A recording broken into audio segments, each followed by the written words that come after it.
Windows 12 might completely change how we use our computers.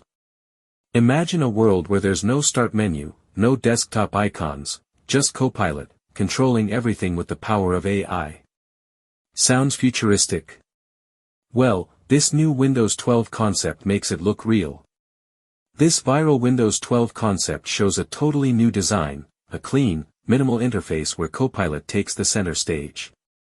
No cluttered desktop, no traditional start menu, just a sleek AI command hub that listens to your voice or text commands. From opening apps to changing settings, generating documents, or even coding, everything could be done by simply telling Copilot what you want. This concept means the PC is no longer controlled by us through clicks and menus, it's controlled by AI. You don't search for apps, Copilot finds and launches them. You don't adjust performance, Copilot optimizes it automatically. You don't write, Copilot generates content for you. Notice how the desktop is completely empty. This represents Microsoft's move toward a zero-clutter, distraction-free experience, where everything is accessible through voice or prompt, giving users a faster and more fluid workflow. Of course, this futuristic approach has both excitement and concerns. Pros: super clean design and faster AI-driven workflow.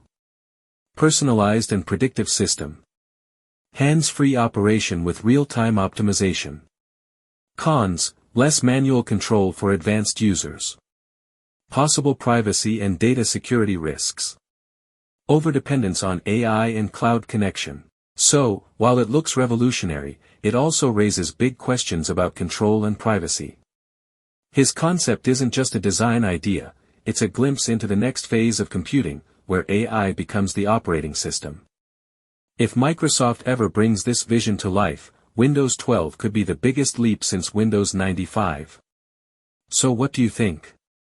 Would you like an AI-controlled PC, or do you prefer the classic Windows style?